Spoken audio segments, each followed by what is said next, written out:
folks of the community Discord channel has been pretty vibrant since yesterday.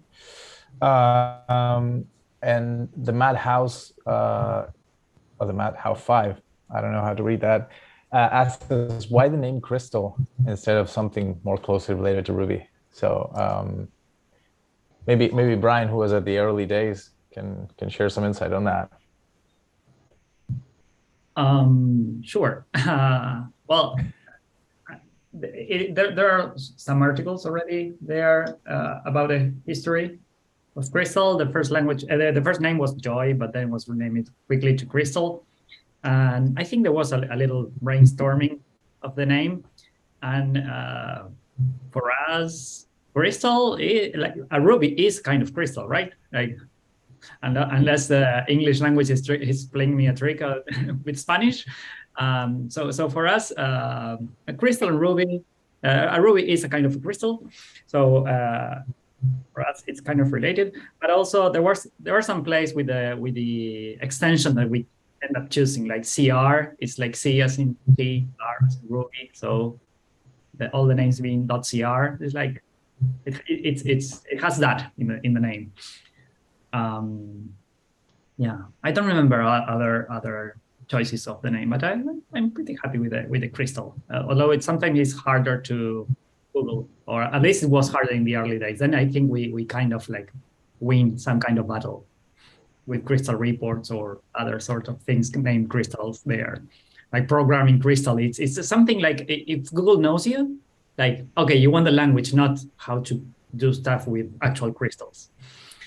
So yeah, there's that. That's an interesting one. But here we have Ari, who just joined. He can also give us some insight on why we chose the name Crystal over anything other than Ruby. So yeah, it's kind of what Brian said. Like we're thinking Ruby, what are like gemstones or something there exist, and we thought of crystal like encompassing all crystals. Maybe in English it's different, but in Spanish, crystal is like Ruby is a kind of crystal. Maybe crystal in English is like a particular kind of gemstone. I don't know. But yeah, that was the reason. Okay. Hey, Ole. Nice to see you there. Okay. So another question from Hadewika. I don't know how these Discord names are getting stranger and stranger. They ask if a Crystal 2.0 would soon be released, what would the breaking changes be? So Beta, maybe you want to take this away. All right. So we have a couple of things already under certain flags. A couple more on the queue. Basically, mostly about ordering of overloadings. But really, there isn't that much breakage as of today. Perhaps Johannes might help me if I'm missing something, but maybe not today, but I will say in the near future, the major breakage will be with the ordering of overloadings, which is there's a lot of improvements there in the queue and something that we would like to see soon there. First, as always, we always put the when there's such a breaking change, we put a flag for it, but you will expect this to be there in the 2.0. Johanna, do you think I'm missing something important? No, I don't think so. Currently, we don't have much in the queue for breaking changes because they're just not gonna apply anytime soon, probably. Mm-hmm. So we focus development mostly on, since 1.0, on changes that are mostly backwards compatible. But well, there are some changes already that will break backwards compatibility. And but the question then is whether 2.0 will really be something huge and disruptive, or it's just going to be an incremental proceeding to just make smaller backwards breaking changes, but not having to drag around all the stuff that we had in 1.0, but want to get rid of or want to change to make it easier for the default behavior that the compiler applies. Yeah, there are some API changes. There's mostly minor stuff, nothing really big so far. So far is a good exploration. So this was a personal doubt that I have, because I've kind of been around Crystal but not really involved. And this is a question that most of you guys can chip into. What would you say was a big hit for Crystal over the years, and what would you say was a big miss?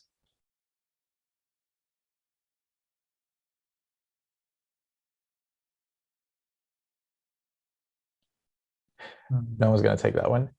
I will say that the big hit is one of the big hits is the concurrency model for me, like bringing, like I will not take ownership of that. That's Ari and Juan mostly design, but the concurrency was good. It was bringing all that designs and experience from Go to a language like Ruby was I think was a big hit. I don't know if it's the top, but it's a very big one for me. I learned a lot from that. I was exposed to concurrency programming for real in Crystal, so I have a good feelings for that. Yeah.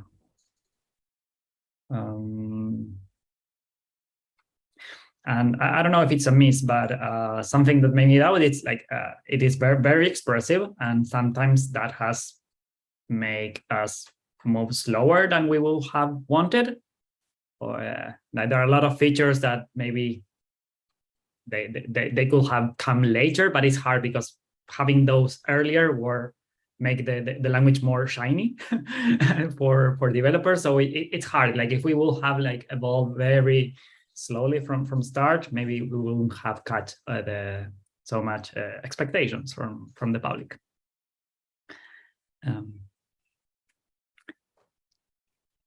Someone else want to chime in?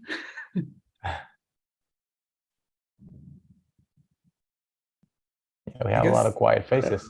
Yeah, it's a hard question to answer because I'm trying to think what are clear, definitive misses, and I'm really having a difficult time coming up with anything that I can say with confidence. Yeah, that was a bad idea.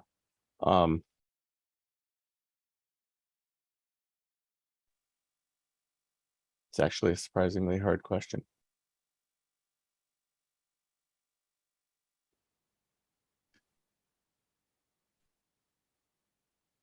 No one else? Come on. It's not really a committing question. You don't have to. I mean, it is being recorded and it's being streamed live, but you can say, no, I didn't mean it later on the road. I was going to say another hit might be that the compiler and the standard library is like 99%, let's say, Crystal. So that contributions always, like it's always Crystal. So if the only thing you need to know is Crystal, and like it's, yeah, either compiler contributions, everything, it's the same language. So it's very approachable if you know Crystal.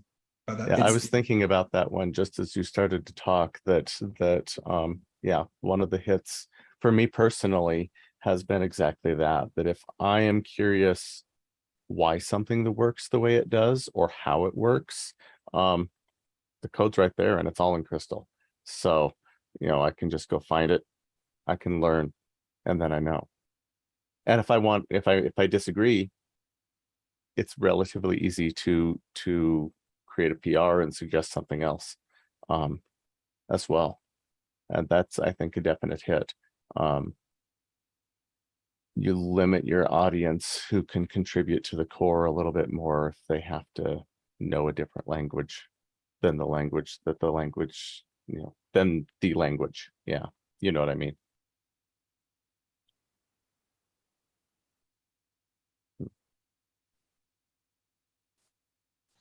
Okay, so what do you think over the years was the hardest feature to implement? This is Hold a question on, from Devante. Martin.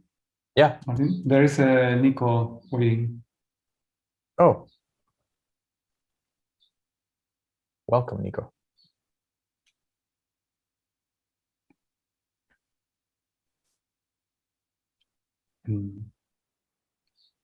Sorry, can you repeat the question? Yeah, what do you think over the years was the hardest feature to implement? I would assume concurrency, but probably others will help me here. I know that it involved making a patch to the GC, not concurrency, sorry, parallelism and multi-threading. I think that was probably one of the hardest things. I'm surprised it wasn't Windows. The thing is that one came slower in a sense. So it was long development. It was large, but it came in bits. While the multi-threading support was like a big gigantic thing that had to work or not in a sense. There were no middle grounds there. But I know that's my take. I don't know if those who are actually implemented that agree with me or not. The hardest feature is the one that is not implemented yet. Definitely. Actually, there is a question in those lines. It's a very Yoda answer. Much expected from you, Ryan. Yeah, like a custom garbage collector, for example. that would be a huge thing. Mm-hmm. Yes. Still working on that though. And memory management. Yeah. And better debuggers. Yeah, it's just... and now that we like the features that we have, they all feel like more easy now that they are there. That's why I think that it's the one that are not implemented, the harder ones, because otherwise they will be already implemented.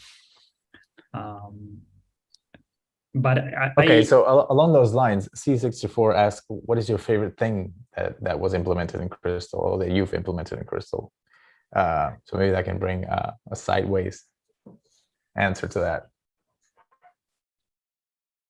I'm particularly happy with many parts of the standard libraries, like that with as less as possible of memory footprints, it able to do a lot of stuff, like the HTTP server, like when all the benchmarks shine there because, well, it does only what it needs to do to send information through the sockets, going in and out, and it's paying its way. Like it's very performant. For sure, if you add more and more features, well, things are going to start to run slower. But I don't know, the JSON mapping, it has a couple of iterations and it's able to decode and encode right again from the stream, and that is amazingly fast compared to handling strings over and over again on other languages. So those were, I'm pretty proud of what we are pushing there as a solution to reduce memory footprint and improve performance. All right, thank you. So how about the rest? Many of you have implemented things, many of you have pushed things. What will you say is your favorite thing? Well, to me, go ahead, Sharon. I'd say the first thing that when I first started using Crystal a few years back, the thing that just absolutely blew my mind was actually the method overloading.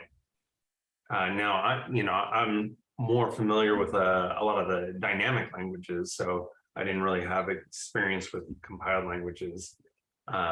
So getting introduced to method overloading was just absolutely mind-blowing. I know it's kind of a simple thing, but the ability, like when I overloaded the initialize method for the first time, and I was like, oh, I can optionally do this or this, and still have the same method. I don't have to worry about like a ton of if conditionals in one method. Well, if I'm passing in this one and it's nil, or if it's this, and yeah, I would say that was my absolute favorite.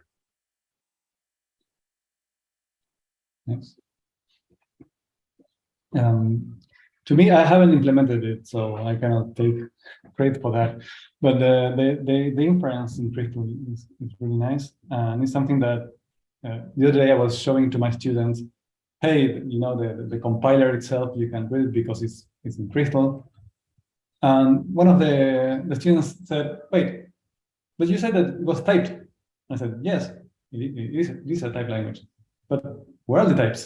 Right? And he was like baffled that you can see all this bunch amount of code and some function, and there was no types there. Everything was inferred. I think this is a really nice thing of Crystal, and also part of its success.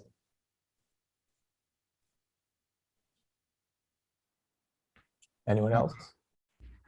Yeah, I would say something difficult to implement in Crystal is detecting closure variables, which are variables that are used in a block that's captured, and like the variables need to outlive the method where they are defined. And the tricky thing is that when you see a block in Crystal, and it's the same thing in Ruby, you don't know if syntactically if that block is going to be captured or it's just going to yield immediately, which in that case we inline the method, so it's a bit tricky, but it was possible,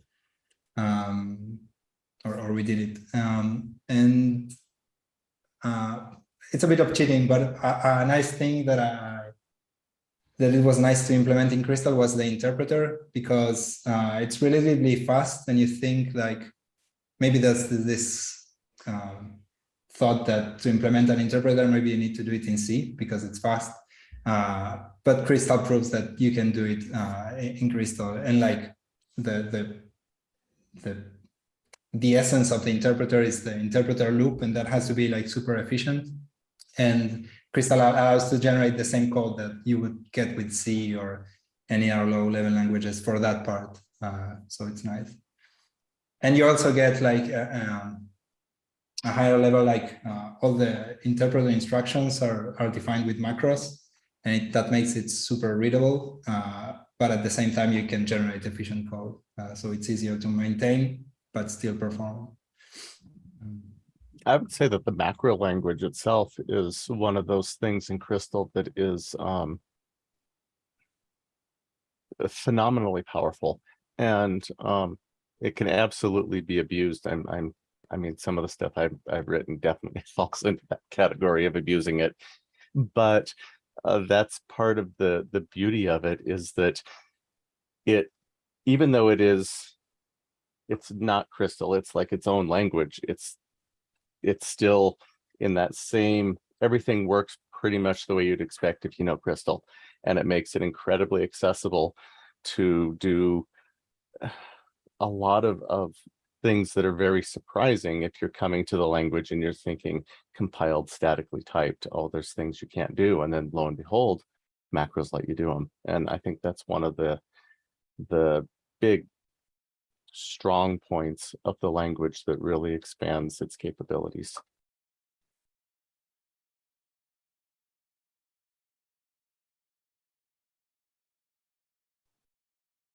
All right. Anyone else? Johannes, you want to take a?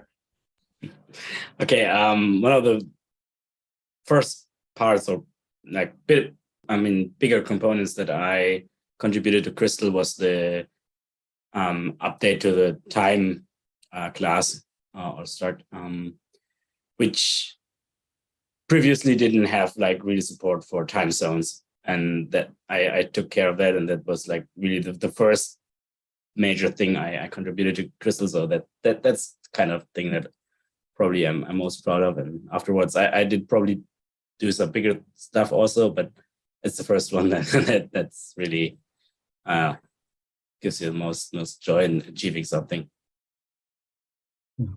The paths that you took, I think. Yeah. But I would say that this was not such a huge task as the time. Because all that time zone information handling, it's a quite a lot of work. Yeah, just figuring out how to represent stuff in the memory.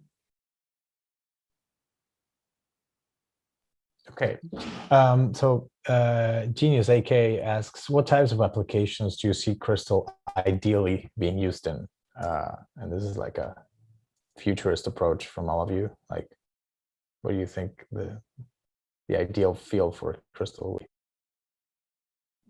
I don't think that there is specifically an ideal field because, you know, I think one of the strengths of Crystal is that syntactically the language is very expressive and it's very easy to write clear and concise code. And just like Ruby has lent itself to doing web work, Crystal's really strong at web work. But on the flip side, because Crystal is statically typed, because it's compiled, because it's blazingly fast, your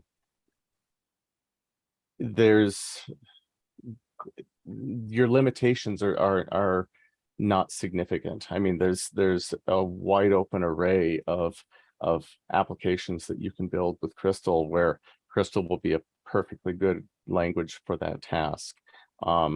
It doesn't self-select itself to things that say, you need something that is very CPU efficient and runs very quickly because you're doing a lot of calculations or a lot of data manipulation or whatever. You can do it in Crystal. And I think that's makes it hard to answer this question with a lot of focus, because it's such a good general purpose language. I may also chip in there, like think of a language with a GC like Java or Go, and Crystal can be as good as they are. Like think of Java in big data, in ML, in anything that you can think of. We can be as good as those, I would say. It's just that you need to invest effort into those areas and then build something, and the rest will follow as the language moves forwards. And I'm like, we have Bright Security doing security stuff, and we have deployed doing what was it, machine learning and weird stuff with Crystal already. So I would say if there are more companies with different domains who will join the Crystal community, then we will have a lot of different applications going on. I would say. So I agree with Kirk that there is no limit, and we can go as others did already.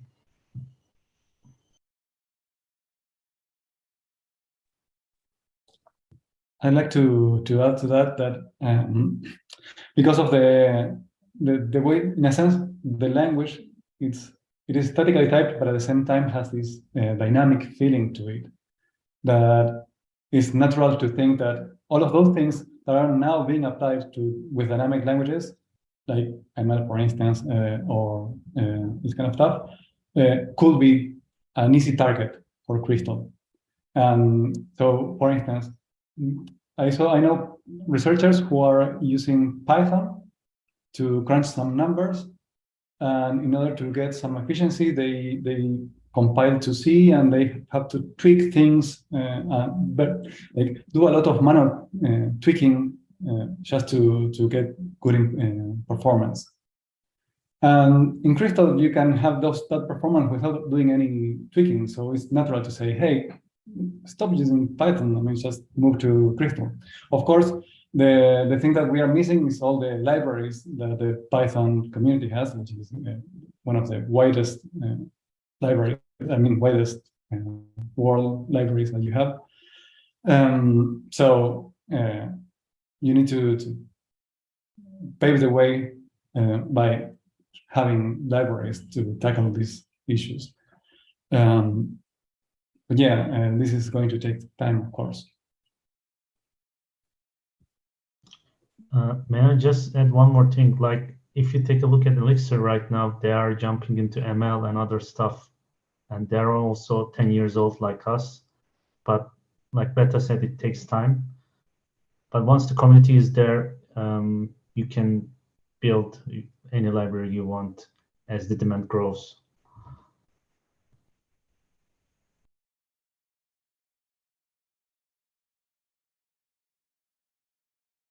Okay, so a very related question to this by Nika is, what features of other languages not already in Crystal or fully developed do you think would realistically benefit the language most? Like pattern matching, functional programming, Rust borrow checker, etc. I will say one thing.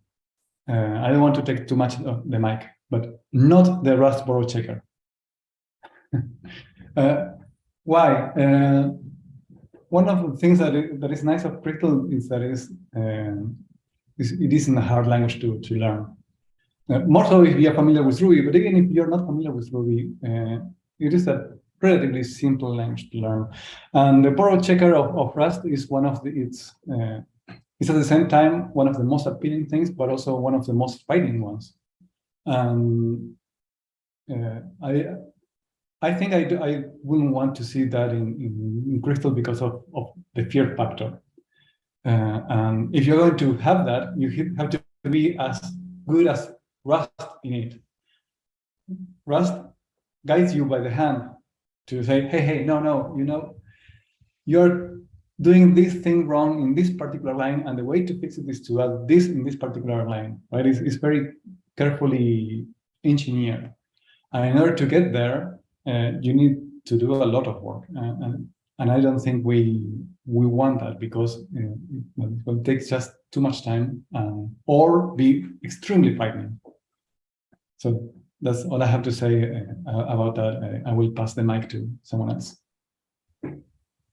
I'd say one neat feature that another language has in Erlang, there's this sort of hive mind type feature. I don't really know what it is, but for example, there was a Ruby implementation called Maglev, and it had this feature where you could open up an IRB session in a tab in your terminal, set a variable, then open up a new tab, jump into IRB in a new terminal tab, and that variable existed because somehow Erlang knows of these other like nodes or something like that. And recently in one of my Lucky projects, we're using an Erlang-based application that we hook into. And it has, this whole thing where we set it up on one server and then we set up another server and then they sort of know about each other.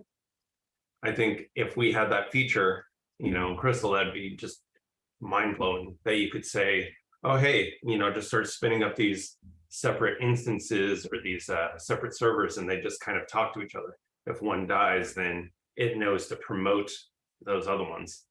Realistically, it's probably not feasible, but as far as feasible features, I think the WASM stuff, all the WebAssembly, is really what we might want to focus on next.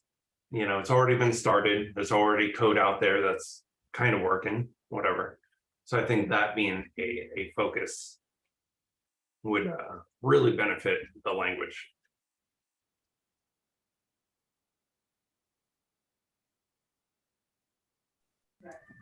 Yeah, I'll second that a little bit on the WASM thing. I think that there are certainly application areas where having a compelling WASM story would be really powerful for Crystal. I mean, there's areas where, say, Rust is used right now because Rust can compile down to WASM, and you have, your Rust program just works works.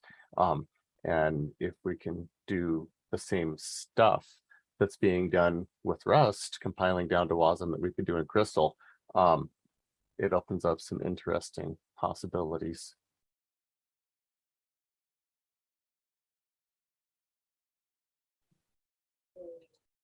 Yeah. Okay. So I'll just take this pause to remind people attending this that you can leave comments both on Discord and here on Zoom, or you can tweet it with the hashtag Crystal 10-year AMA. And I would like to inquire to like Martin, do you have any special features that you would like, because you're very quiet there? I would like for you to participate a bit. Right. I don't know. Do we have incremental compilation yet? I haven't been so connected. No, that's sorry. You can just erase missing, that. Yeah. Yeah, but it's a great feature that would be nice to have, definitely. Sorry for being that guy. It's a good way of not having your name called again. Nicely done. Okay. Leipichu asks, after the Windows target is finished, will Crystal work on Android, iOS, and WASM as next priorities? I can take that one. The answer is, well, as Jeremy and Kirk mentioned, the WASM is already there, but by some definition of there, it makes sense to focus on that one, since it is already there, and there are many applications that you can do with that. Regarding the mobile platforms like Android and iOS, they are not in foresight, because every of these take a lot of time. The WASM one was started by a contributor, so maybe we can see someone contributing there in that regard, and maybe we'll see it, but it's not foreseen in the immediate future, I would say. So to wrap up, WASM is the next target to target.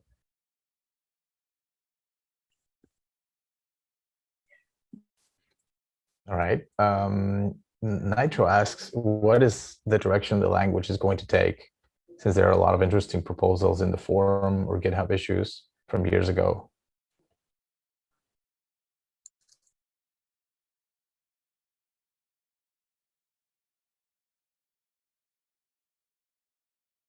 I can take that one too, but if someone else wants to take the mic, I do not want to own the mic so much. I start, and you can chip in. So, quite frankly, the focus of the team in the past months was elsewhere, because we think the language is good enough. And of course, we can add a lot of things to the language, but we don't want to. We want to focus more onto other aspects, like making a space for the material, the books and stuff there in the web page, or have an easy access for newcomers to the language. So adding new features is not entirely in the focus of the team right now, and this is why one might think that we are letting rot these features in GitHub. There's also the problem of time. Like, in order to incorporate things, you need time to move them forward.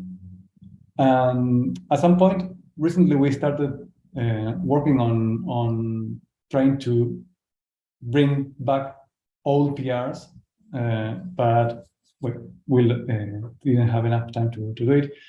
So one of the focus right now is on see how we can incorporate more developers to the team in order to get more funding, in order to be able to move faster and then start taking all these changes to the language that we want to see for the future.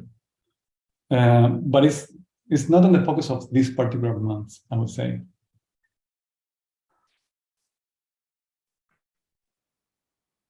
Yeah, I think I've always lived by just make it work first and worry about making it better later.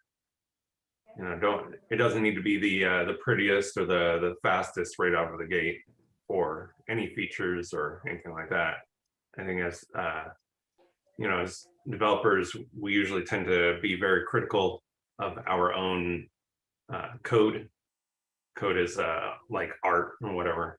You know, we write it and then we show it off. Hey, look, you know, I can do this thing, and instantly everyone's like, oh, well, I would have done it differently like this or whatever.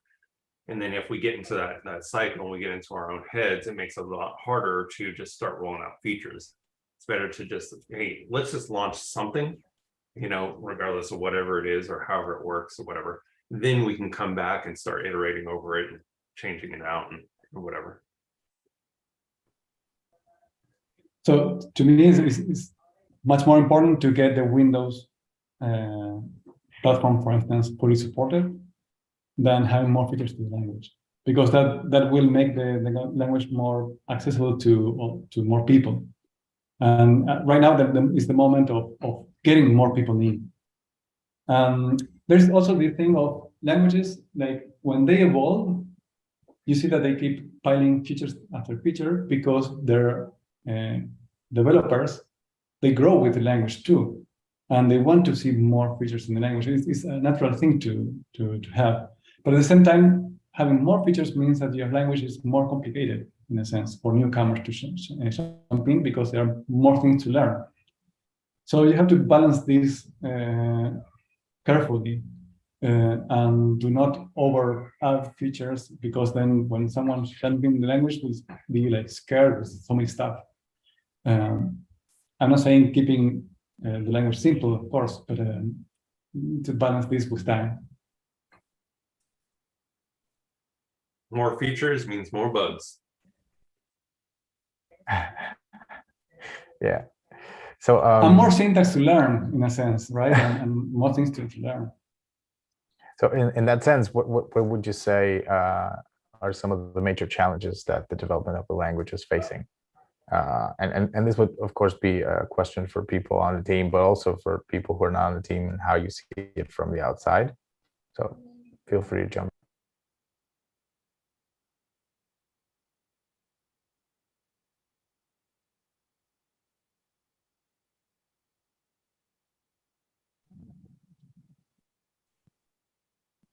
I mean, I would be curious what the core members, how you guys would answer this, because from where I sit on my day-to-day, my hunch is that one of the big challenges, and I think it was already touched on, is just that of, you know, each of you can only do so much in your day.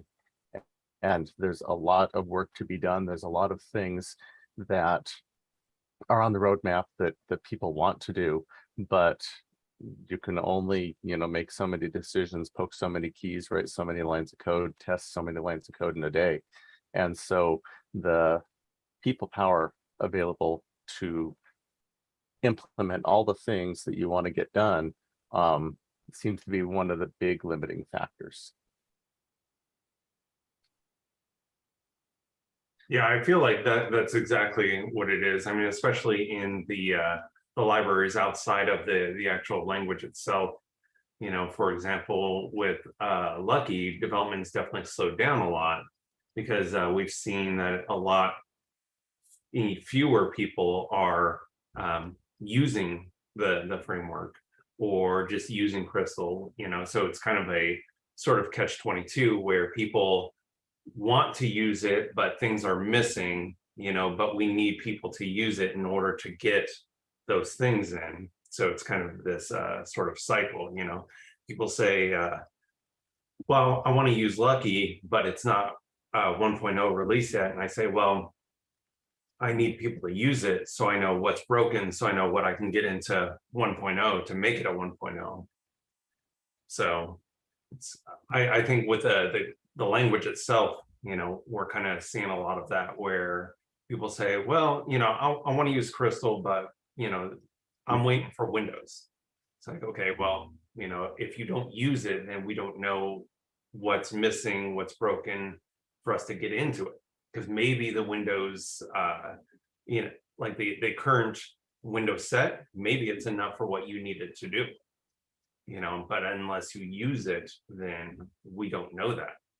You know, and we just need more people using it and saying, oh, hey, look, you know, I found this small bug, and it seems to be easy enough to contribute to. So let me submit a pull request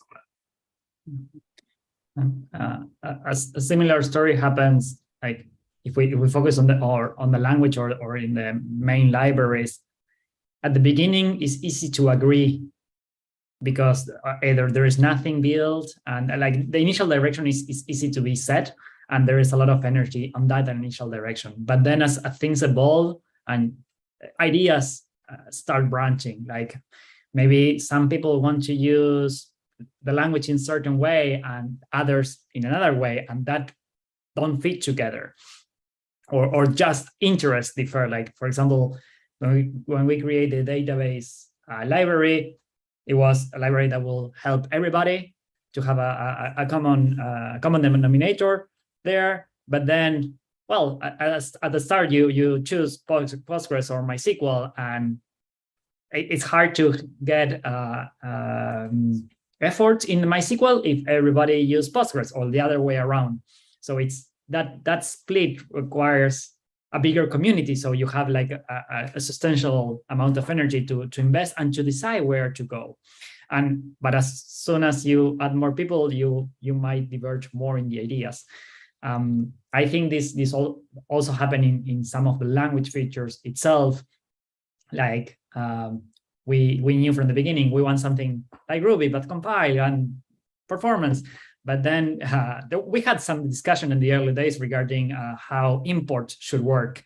And if you will have that discussion again today, we will struggle to find some agreement probably. And we settled on something that will fit more or less good, but definitely there are more ideas, but it's hard to agree on those. They are too specific sometimes, or we have other backgrounds and struggles with the codes.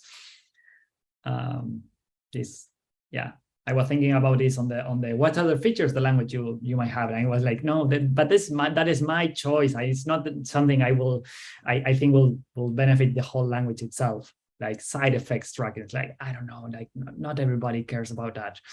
I might care on some project, but so it's not a good fit.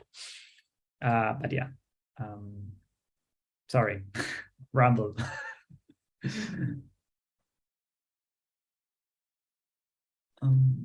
Yeah. Following what was mentioned previously, when you use things, then you see what are things that are being break. And we saw that with the interpreter, for instance.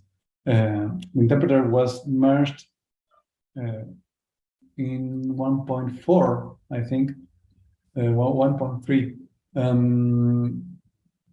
Then suddenly someone started using it for real, and we start getting like a lot of bugs in the bug tracker that Ari went like.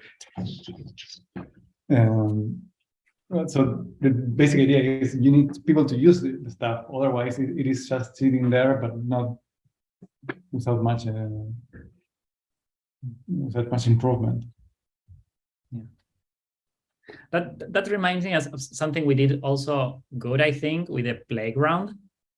Like when there was a bug on the playground suggests you, hey, please fill the bug. The compiler did that is also like if you stumble some crash or some unexpected behavior that you might identify, this was the case of the playground, just submit a bug of what you're trying to do, let the platform help you do that, issue submission, and we got tons of fixes on the 2S visitor, the thing that prints the AST as code again.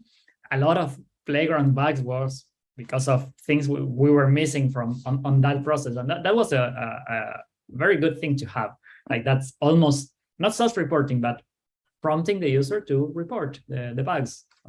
That was a good, and that has nothing to do with the language itself. It's about the process. It's great. Sorry. I'm slow today. I'm thinking of the answer of 5 questions I had before. I was thinking about Kurt's question about like how do we get like more people into the language, and I don't know the answer, but one direction I see we are taking is like polishing the language and like making edge cases work well, or like fixing bugs or implementing Windows support and so on. And I think that's really good because, like, for example, someone wants to use Windows and something doesn't work. Once it works, people that use Windows will increase. And same if they use some feature and for some edge case it doesn't work well, or like there's a bit of something not polished. Once, if they don't stumble upon those things, maybe they will see the language in a better way, and they will start using it more and talking about it and so on. Just one idea.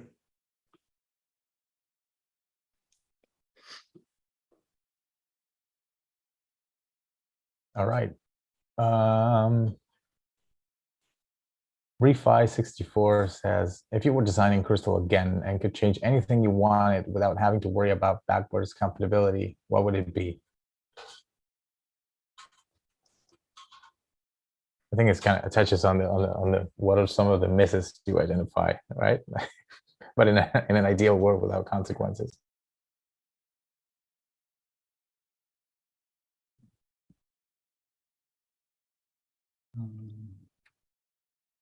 Maybe I will put first incremental compilation. Like whatever we do needs to play well with incremental compilation.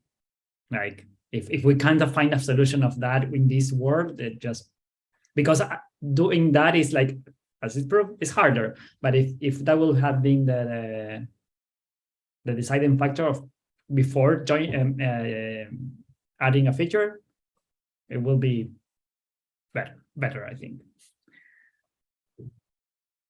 My take there is that the language will be different, right? Will be a completely different language.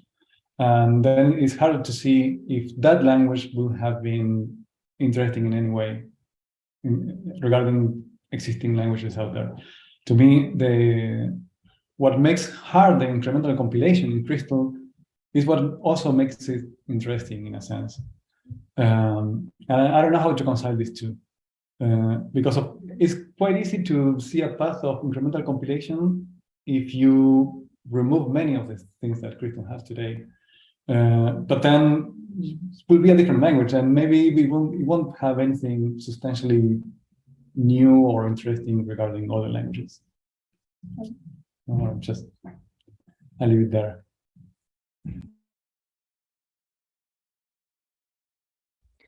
Yeah, I totally agree with that. Like right now we're in a position where we can say, we say, okay, let's try to implement incremental compilation. And we think, well, maybe we need to remove this feature or that thing and so on. And maybe it's better what happened in that like we had an idea of the language or what we wanted to have, and then start to think, okay, like how do we solve that problem now with all the things that we already have? Maybe I think about it like similar to Ruby. For example, Ruby has like this, well, you can predefine methods or reopen types and maybe, I don't know, a lot of things that maybe make the language slower. But now that those problems exist, like that they are being worked on, and they are interesting problems, like how can we make Ruby faster, maybe using a just-in-time compiler, or maybe improving some caching or stuff like that. So I don't know, I guess I prefer the first having the idea of the language and then trying to solve the problems like other languages do, I guess. Well, there are some other languages maybe, like for example, I know Go has like really good compile times and incremental, I don't know, modular compilation and so on, but the language is has some shape that I guess Crystal would look similar to that shape, maybe, or C# or Java, if we were to remove a lot of things in favor of modular compilation. Yeah, I thought about that too. What if we have types for everything, and then it would just look like another compiled C#, whatever language, and that would get the fun out of it. And we no longer aim Ruby store. So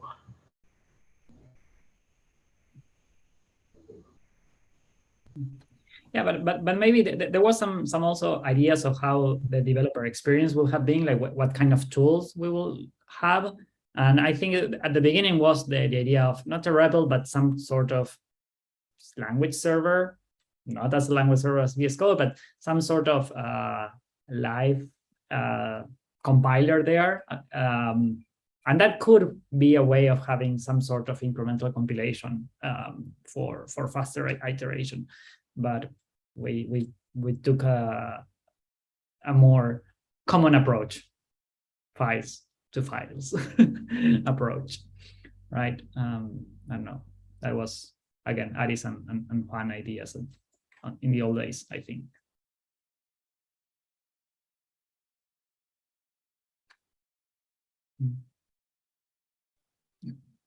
Okay, so in line with all of this, I think a key idea that we've been stumbling upon is this thing that we need more people adopting the language so that we can get more feedback, so that we can continue to improve it. What we say today is the largest barrier?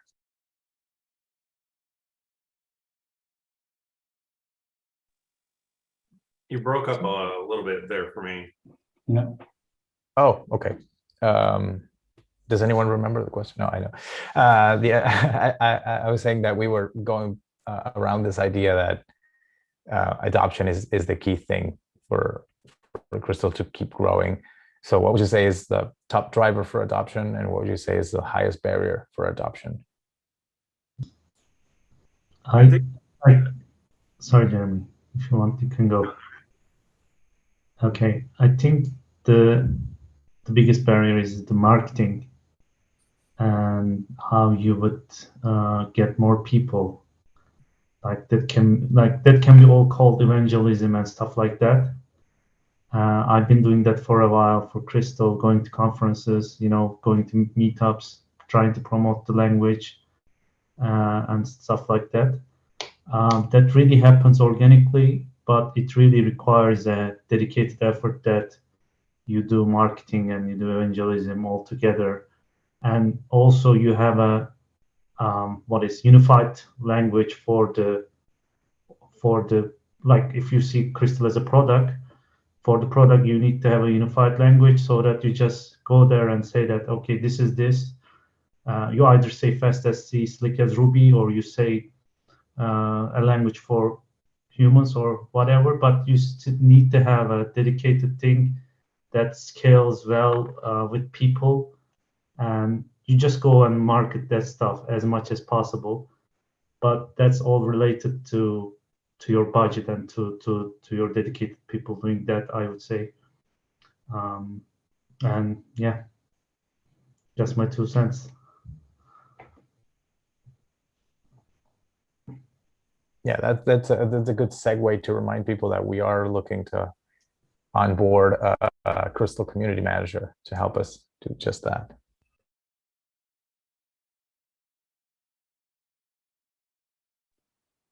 Yeah, I think that one of the biggest barriers is just having someone willing to take the leap within different companies. I was fortunate enough with my company where we're a small enough team that if we wanted to try some random new technology, it was fine. As long as it worked, then we didn't care, right? We already had some apps in Rails. We had a little bit of Go. I think there may have been Elixir randomly. And when Crystal came about, we thought, hey, let's just give it a shot. If it doesn't work, it doesn't work. But it just seemed to work. So it kind of fit. So you have a lot of companies out there that are looking to adopt new technologies, but I think they they say, okay, well, Rust is pretty big and it's backed by Mozilla, or Go is pretty big and it's backed by Google, and then they look at Crystal and they say, well, it doesn't seem very big, and we don't really see any major applications out in the wild that are using it. So, there's a lot of people that are hesitant because they're like, well, is it actually battle tested? And now, of course, there's plenty of us that are using it. I have at least 5 Lucky apps out in production, handling millions of users. So I can say that, Crystal can go into production. I've had it in production for about 5 years now. And, I can say that it handles traffic, it's easy to scale out and everything like that. But, when I think a lot of these other companies, they're just like, well, I don't know, and I don't want to invest all this time and effort into building out a new application all written in Crystal, only for it to hit barriers or development of the language to get stalled or whatever. So yeah, having that community manager, maybe that can reassure people like, yeah, here's what we have going on. Our issues and pull requests may have slowed down, but we also have a lot of stuff going on behind the scenes that you don't see. And having someone, I think, reassuring the world that, yeah, this train isn't slowing down at all. It's actually picking up speed. It's just you might not see everything because we have a lot of stuff outside of GitHub, going on. Maybe it's within Manus or whatever. Yeah, I think it's a multi-pronged thing. It's some of what was mentioned as far as the things that you're talking about with community development, with going out there and doing workshops and doing talks, wherever you can get them accepted. That sort of brings a larger awareness, which helps bring curious people in. And part of it is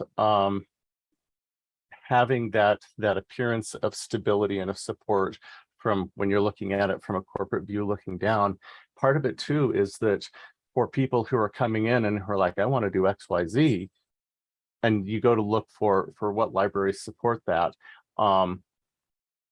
Is there rich library support? And I know that's a little bit of a chicken and an egg issue, but it's one of the things that can limit adoption or can enhance it. Actually, one of my bigger projects with Crystal is OpenTelemetry support for Crystal. And literally the reason why I started on that project was about this time last year.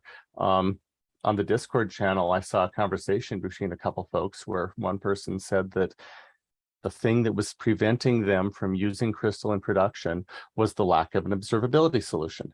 Because they have to deploy their stuff, they have to be able to monitor it, they have to be able to know what's going on with it. And, whether it's Datadog or New Relic or AppDynamics or whomever, none of them are going to provide a native Crystal agent. It just isn't a big enough language for that. But that's a hurdle to adoption. So how do you solve that?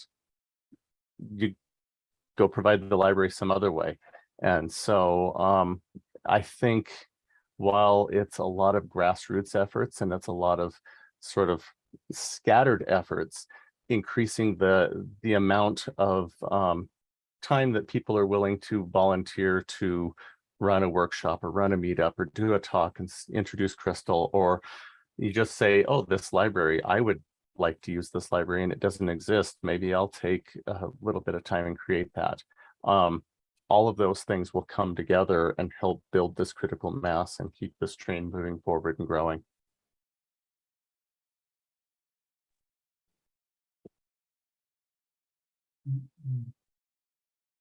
I totally agree with Kirk here.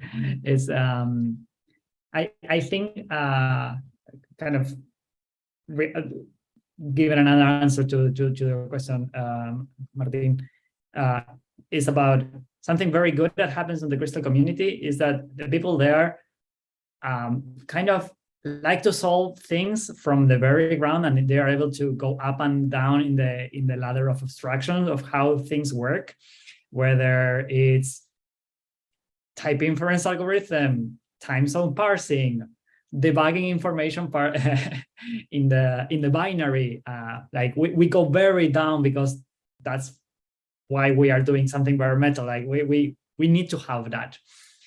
But then that is not needed in every single application. Sometimes we need like pluggable modules or something easier to like drop in things that should work, either monitoring observability or other things that we need to plug to an existing system.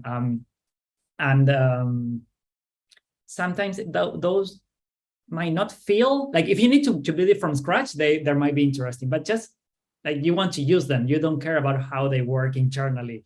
So it's hard to have a small community that they are interested in building that and supporting that in a sustainable way, and other people start using that. Like, I don't know, if you ask someone in Crystal, hey, how you do background jobs in my web applications? They say, well, communicate through Redis, spin off another process. Like, it's a background process. Like, how hard it could be? It could be very harder if you want to have exponential backup and monitoring and a lot of stuff.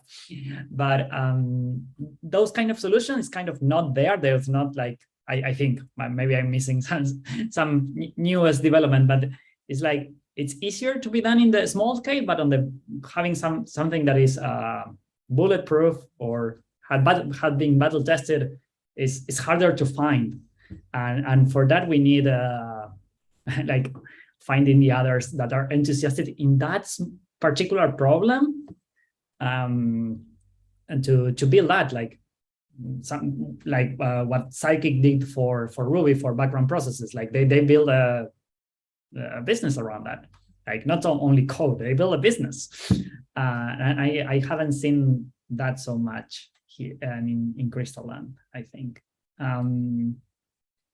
Yeah, and just I want to like something here, that every single feature that I've been collaborating in developing in the Crystal compiler, there was someone else pairing, talking to me, and that was like, I remember more about that than maybe the feature itself, and it has been there's great people there to build the things that you're interested in. Like I remember when we were introducing the logging, that was one of the later thing that I did before 1.0. We talked with Juan about the API, but then we have long talks with Paul Smith from Lucky about how and he helped shape the logging, even if that is not publicly available on GitHub. Like we have video conferencing and discussing docs, like how to do that. So finding that small group, like focus group of how we do this, I think will be something very beneficial for the community, because they will help find that critical mass to boost and start something like with a reasonable size to be to have an impact, and not just be, how can I start doing this little thing in my small app? Like we want solid solutions for those kind of problems, like Kir did with the monitoring. Copy and paste. Okay,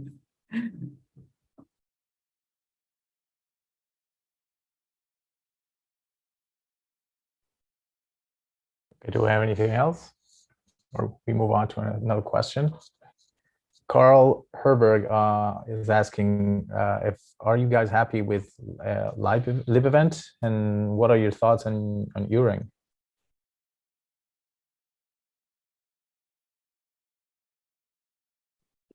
But I think I'm happy with libevent because it works. And it's the good thing is that it works across platforms pretty well. So we have something to build on that just makes everything go together. And Uring is definitely something nice that we can probably use to improve performance over libevent. But this is just incremental improvement, right? We have a base to start, and the libevent was great for that, and it still is great for many use cases. But if you need some extra performance for input output, then Uring can definitely help. And I think we've started working on that, and there's still parts to improve probably on that. But yeah, when you can use it, it's probably great.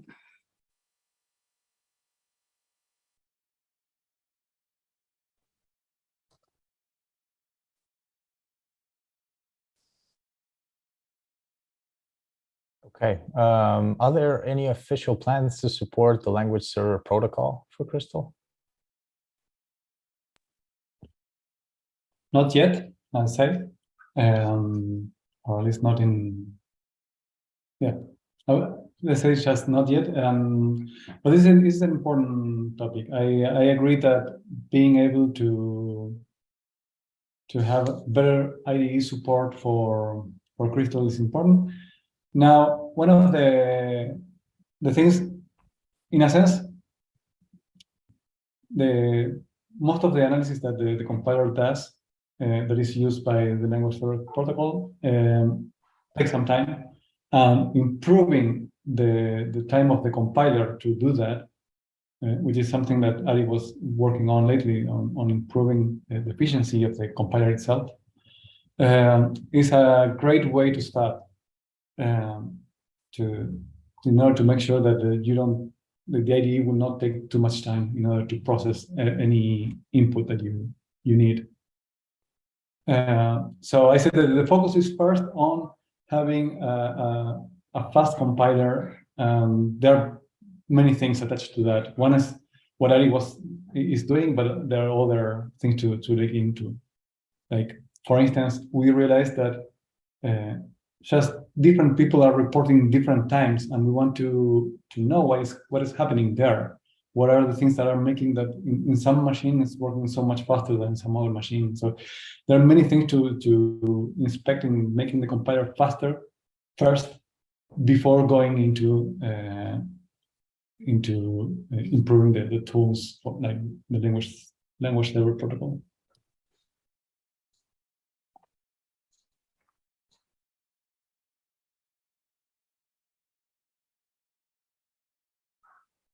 Okay, so since you came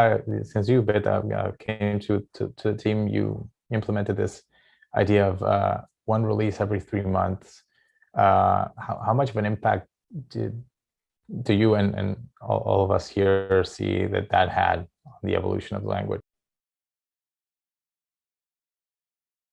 So when I implemented that, one of the ideas was to give the community a time frame, an expected time frame for each release, in particular for Shards developers, and also to help us work in the infrastructure needed to create releases, because then we know when we're going to ship the next one. Internally, that worked great. Externally, I will let others to chip in, because those are the best to evaluate that.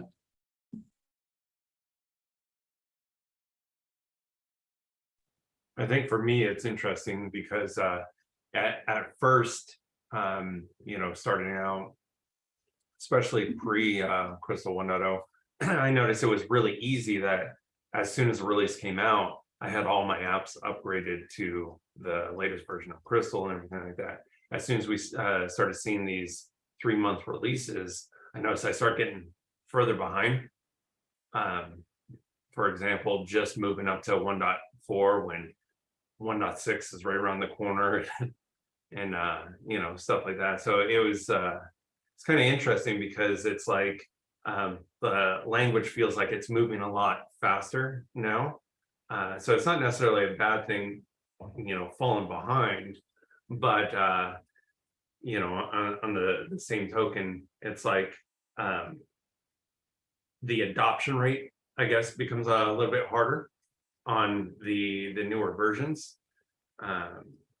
going through and making sure every single shard that we're using out there is keeping up to whatever the latest is, but also keeping backwards compatibility for people that aren't able to go and do the upgrades? Well, I would suggest that maybe the delayed upgrades especially for libraries might also be caused by the backwards compatibility that we gained from 1.0. Like you can still you don't need to update your library to be compatible with newer Crystal versions. So it every single version of a library spends many more Crystal versions, which was not necessarily the case before 1.0, because we always had breaking changes with Crystal releases.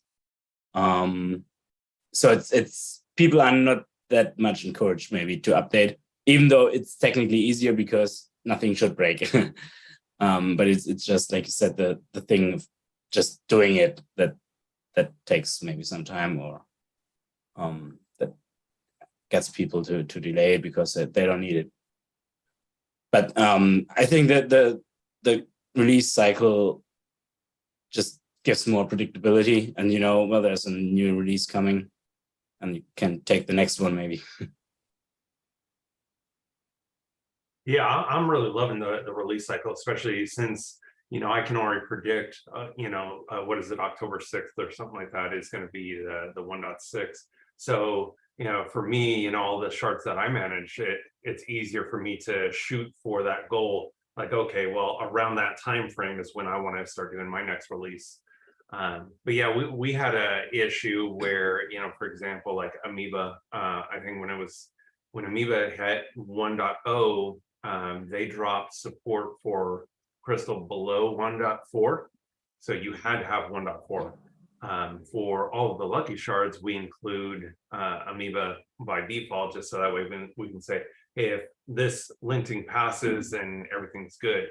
But we had a problem where it was like testing against on the CI, testing against Crystal 1.2, 1.3, 1.4, and then the 1.4s were failing because we didn't have Amoeba 1.0.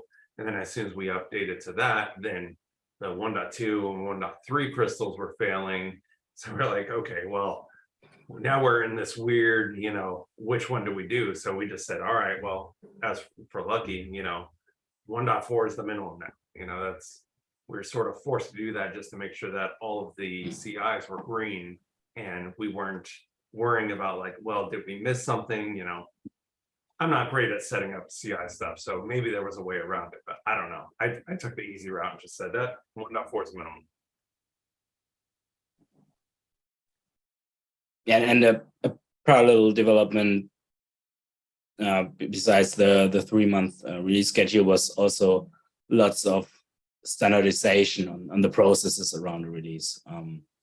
That includes like simple things that you can just predict that there's going to be a freeze period. We are in that 2 weeks ahead now, and we know which steps are going to be there, and that you need to prepare a release post, and then all the infrastructure things that we have that are running to just build the releases and the packages and all that stuff. We've done a lot of automation there too, which just takes a lot of the complexity out of cutting a release. So there's just, together with a fixed schedule, there's just not much hassle about it. It just happens. We know the date, there's going to be a release, we prepare that, we know the steps for that, and there doesn't need to be a discussion about when is the time for a release. Like, do we have enough features to make a release, or do we delay that because we want to get X into it and then X takes another 6 weeks or whatever? We just release, and then the next release is coming around soonish. So everything that doesn't make it now, that can be in the next one. That's fine. All right. So to shift gears a little bit, one of the questions that we have is, language changes are nice and all, but are there any roadmap for changes to the runtime, or at least a prioritized list of improvements that is wanted or feasible related to the runtime?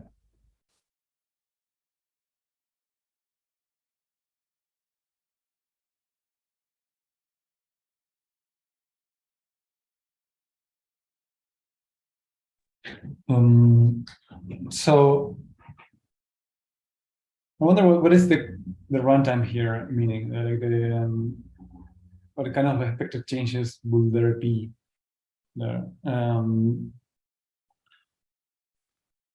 For once, we talked already of the different platform support and the improvement of the interpreter, which is one of the runtimes of the language. But I don't know if I'm interpreting correctly the question. I guess it will depend. I'm guessing it will depend on what's the goal. For example, at some point we need to change the initialization of constants for multi-threading. So maybe I am future guessing, if we were to support WASM, maybe we need to change some part of the initialization again in order to deal with the GC support over there, or with fibers, or what kind of concurrency WASM could give us, depending on what other libraries are plugged there. I don't know. So I think the WASM story might pull some changes. Not sure. And I don't know, other old ideas were about being able to put data in data sections of the programs, so they're faster to serialize. That was like a fun story, but didn't evolve quite much. Like being able to directly encode a structure in the data section of the program, so you can just access those pointers in a read-only mode, and don't need to use heap memory for that. That could be a change on the runtime instead of the language, maybe, but I don't know. I'm totally future guessing. I will stick with the WASM answer first. There was an interesting forum discussion on using Crystal program as a library. So something that you can access with the C interface from another language. That's an interesting thing to work towards a principled way of doing that. Right now, so in that forum thread, one of the authors mentioned the way that he managed to get this working. But it would be nice to have official support for that. Yeah.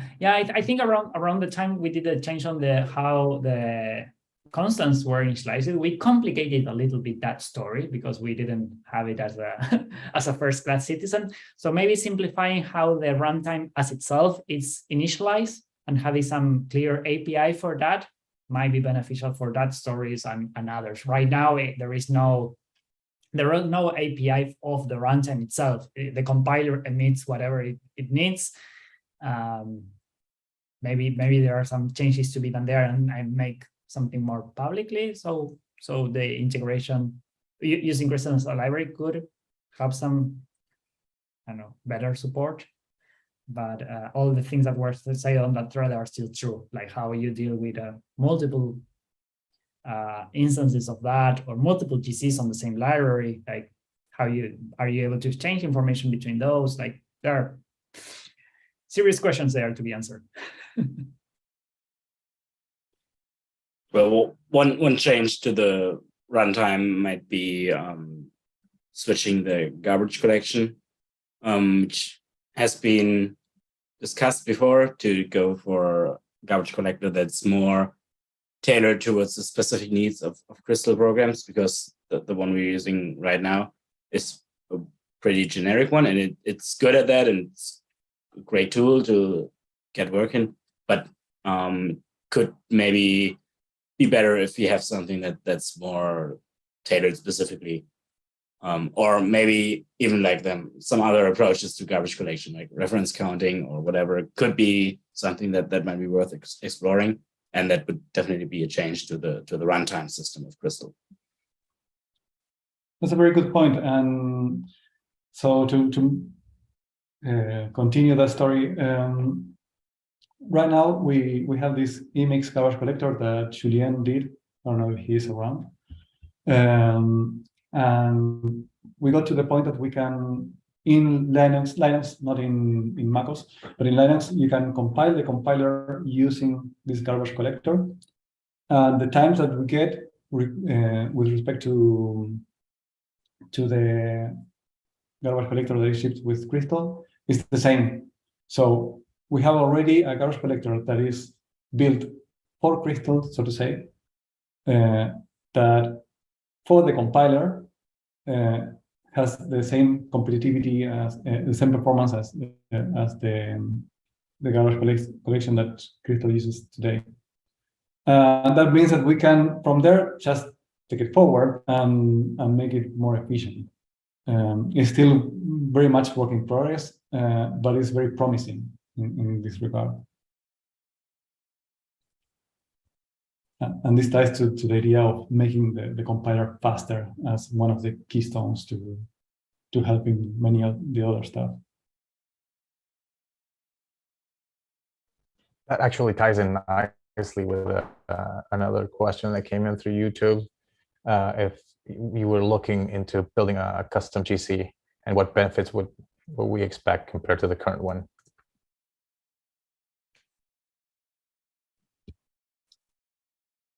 So there's one thing to note regarding garbage collection, that is, there is no one thing that will solve performance that will increase the performance for every application.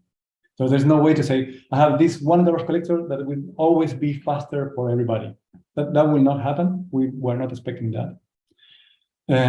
But one of the ideas is to own, in a sense, the garbage collector. And that will help us test it against particular applications and make it good for those particular applications. When I mean applications, I mean classes of applications, right? So compilers, for instance, they all will probably have a similar pattern of use of memory. So then if we improve the performance for our compiler, then we'll also probably improve the performance in terms of garbage collector for the other languages that are being built in Crystal. The same, if we make some improvement for the Lagging Web Framework, then probably the Kemal Web Framework will also benefit from that, and so on. So this is something that you have to work considering specific classes of applications. This is something that we can already do, and we probably should do with the existing garbage collector, which is the Boehm garbage collector. We can already tweak this for different applications, and it's an interesting exercise to do. But one of the plans of having a different garbage collector is to have our own thing that we can write from scratch and work to improve. I don't know if that answers the question, but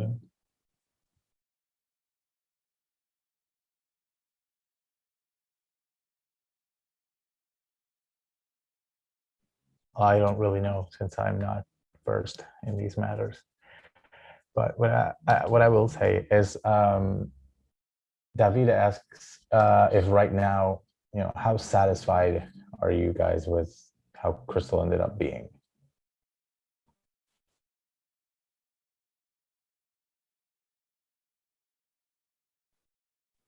I'm very satisfied with it. It works great for me, at least. It's been quite a joy to know that the applications that I have running in production allow me to sleep at night because I don't have to worry about them going down. I have one application that I actually forgot we had in production because we launched it and then like I don't have to touch it. There's no errors coming into Bugsnag, or if there are, there's very few of them. It's kind of a small app, so it's really not doing a ton, but the fact that I don't have to worry about anything, you know, just I deployed it and then that's it. Cool, let's move on to other important things. So that's been pretty nice. I really haven't had any gripes about the language itself. I mean, there's a few things that are kind of annoying for me. Sometimes working with JSON can be kind of a pain, whatever, it's a little confusing, or maybe some of the compiler errors are a bit cryptic or whatever. But I mean, these are, you know, tiny little things that obviously can be fixed or whatever. But as the language itself, and yeah, it's been great. I love it.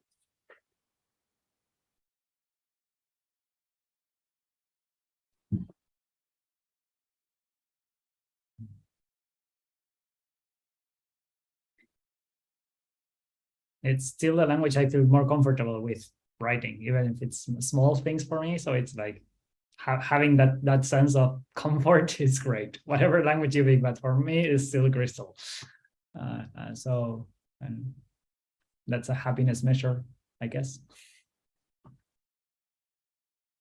I still have the hoodie. Of course, I will be biased with the answer, but whenever whenever I see some snippet of code in another language, maybe a new language that's being developed, or maybe I don't know, an old language getting some features, I always try to compare it with what Crystal, or how you do the same thing in Crystal, or how you could do the same thing in Crystal. And most of the time it's like it's simpler in Crystal, or it's simpler to read, simpler to write. Maybe it's even like, even with those things, it might end up being more efficient than alternatives.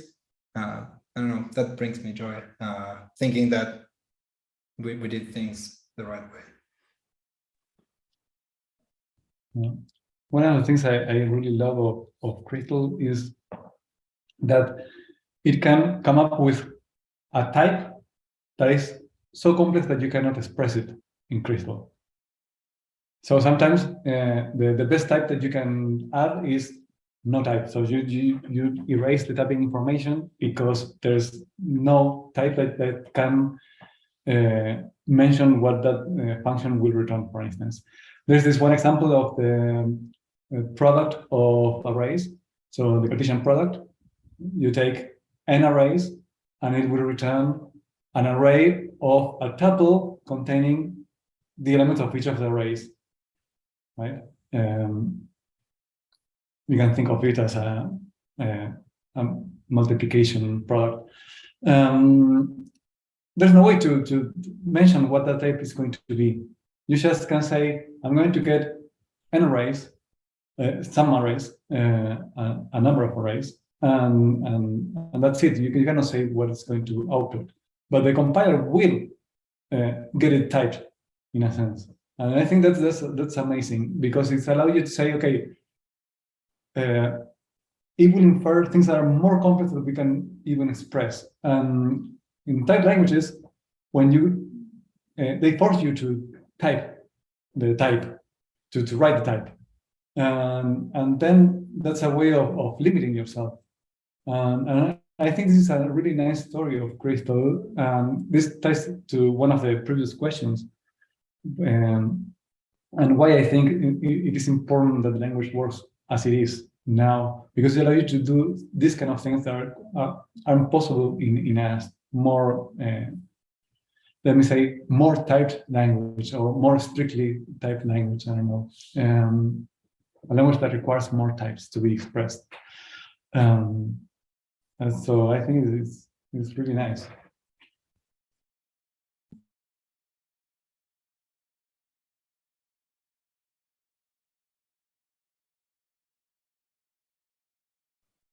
Okay, so I was thinking, based on all the things that I've been hearing for the past hour and a half,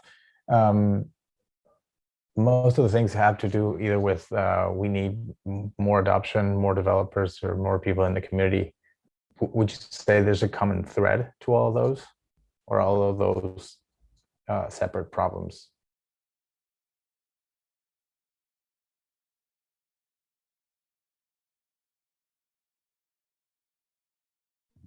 I mean, I mentioned it earlier, but they're an interrelated set of problems. I mean, it's none of them stand alone, but efforts on any one of those things will help the others. So it's what am I trying to say? Concrete efforts on any one of the aspects that have been identified will help all of them. And so, you know, when people are sitting there, you know, whether it's the people on this panel or the people that happen to watch this video at some point are sitting there and are wondering, okay, Crystal's kind of cool. What can I do to help? The answer kind of is anything.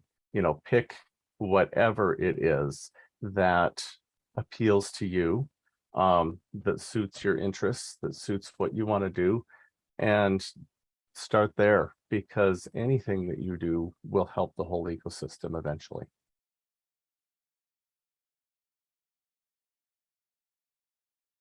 Let me continue from there and say, in particular, making a library for some specific usage that is not yet considered in the ecosystem is a huge help. Not only just focusing on the language or its own little ecosystem, but also creating new libraries. That's also a huge step, a huge improvement that people can do.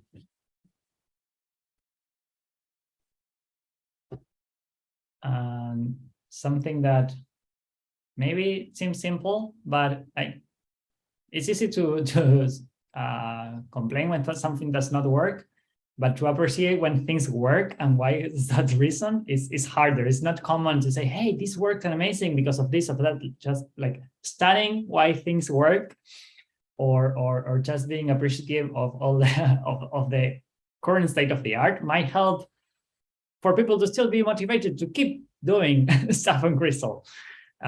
Because sometimes, like, you solve a problem and you don't know if that is helping others because you don't receive input from, hey, I'm using the formatter or Ameba or whatever project and it's bringing me joy or improvement to my code base or my work.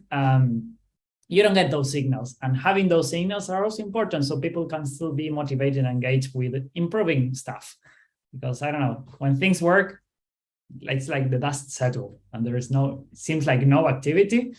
It's like, but it is working, like it's great. So I don't know, that seems something that is not that common. And every now and then some people start like, I've been studying the code the compiler's code and it's great because of this, and you discover things that you just forgot. That happened a couple of times through the year, and it's great, it's fun. And it's encouraging to keep working. So send hearts.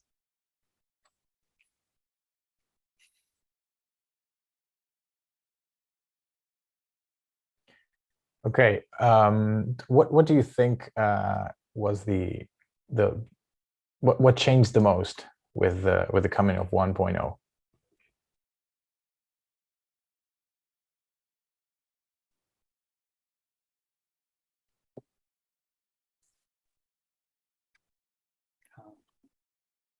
I mean, it was expected for so long, and it finally released.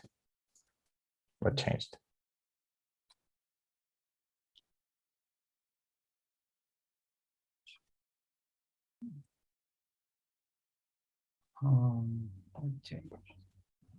You look like you want to say something, Brian.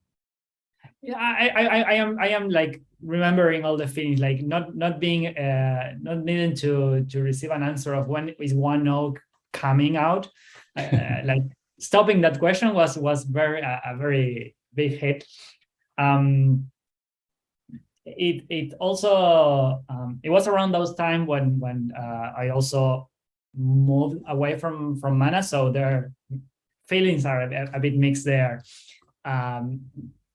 It was a big release, but also we knew far from before 1.0 was released that it shouldn't be such a big release. Like the 36 or 35 was almost 1.0. Like we felt that way, but it was like doing that step and calling it 1.0 was the thing that we struggled the most, because it was already there. Like it was like just a tiny bit that was missing. It was the label mostly. So I think getting past that burden, not because of the question that we were receiving, but because we were able to do that step, but it was so little but so hard at the same time. And I think it was like getting the band-aid off. Like we need to get better at releases, and then we have every 3 months a release, a stable, like clockwork. And I think it's been great for that. And I don't know, after 1.0 it was a huge churn of people involved in Crystal also. Like the relationship between the contributors and Manas changed, and I think it was very, very positive. At least for me, I took a little bit more of distance, definitely, from being involved in every day. And no, it feels so great to see how things move forward and how stable. And I don't know, with Beta we have been talking for years, even before he rejoined Mana. So it's not something that happened on 1.0, but it happened for outsiders on 1.0. Like on every programming language conference we went with Beta, Crystal was always a topic that we discuss.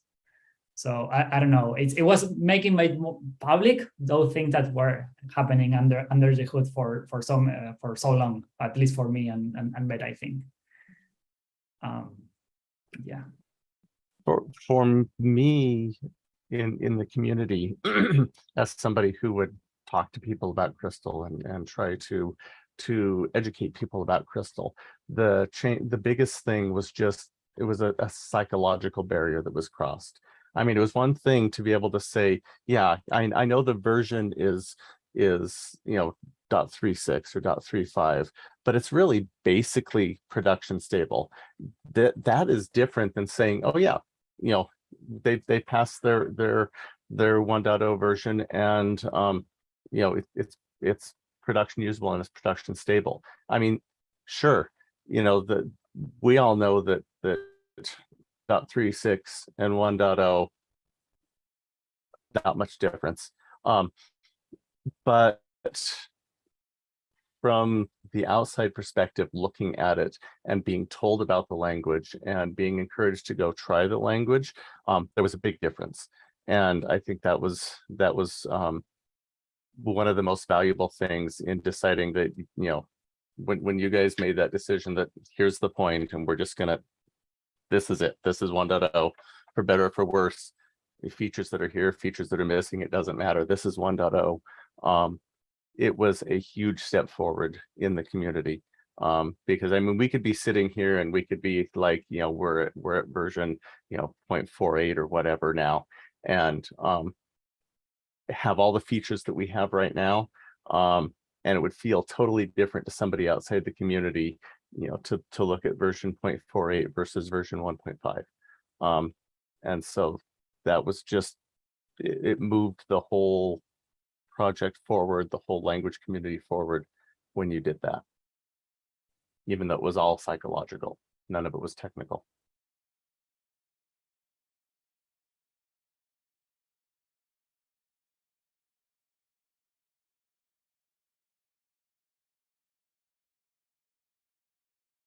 Anyone else? Come on, this was a juicy one. This is the big one. So I wasn't here before 1.0, so I really don't know. No, but one of the things that I think was important was this commitment to not do breaking changes, or at least offering a clear path to continue building things with. I mean, we are still building the compiler with 1.0, just to test that we are not breaking things, to give you an idea. And I think this is reassuring for contributors. So, like what Brian mentioned before to Jeremy, like if you are a couple of versions behind, it's still okay, because most likely your shell is going to compile in the newer version too. There won't be any breaking changes there. And I think this is an important aspect of the 1x series.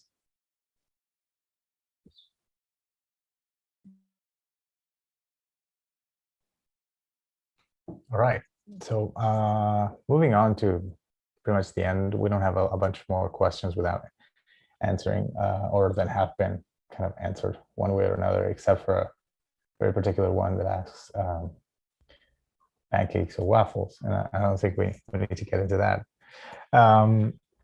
But so just to play around, what would be one thing that you would say for in a year from now, or maybe for the release of 2.0, what would you say is definitely going to be there, and what is a thing that you would most definitely not promise about that milestone?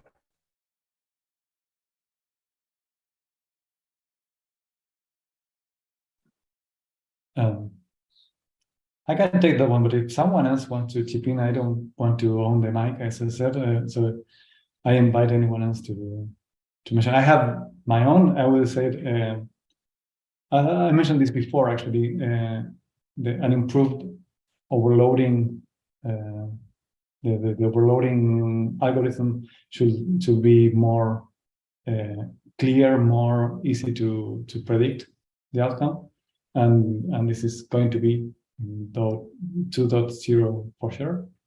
But that said, I pass the mic to someone else, and then I take it back if no one answers.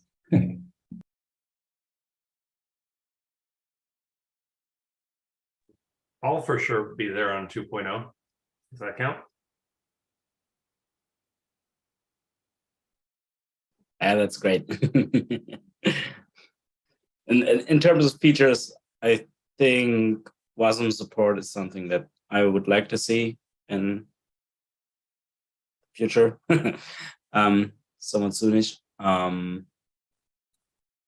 And what I would like to say, it's not the language itself, but what we have been talking about earlier as well, is just have the community grow, and especially the ecosystem, to have more shards for specific purposes that people need to build their applications in Crystal.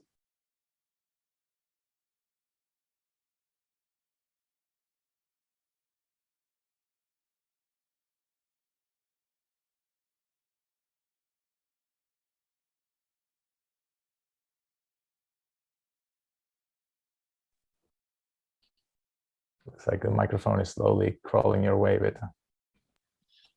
Okay. Now I have a little thing. I would like to see there is a couple of requests of PRs regarding the restriction of type parameters. So right now, you can say this function will take some type T that is polymorphic. But the idea will be that you can also say, but this T is not just any T, it will be a T that will be a subtype of this other type. Like will be an array of iterables or whatever. I think this is a nice little feature that is feasible to having 2.0, maybe even before. That is a nice one. I would also like to see another garbage collector, the Emacs garbage collector more featured, so we can switch different garbage collectors and have different performance and measure that. So yeah, I think that's my wish list.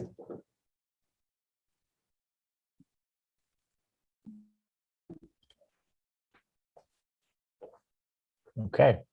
If no one else has anything, I think this is a good place to wrap things up on people wishing towards the future. Thank you so much, everyone, for joining on this side and the other side of the screen. Thank you for people joining on YouTube and leaving your comments at Discord. The recording will be available soon, and we'll see each other at the forums and I don't know, Twitter and the other stuff.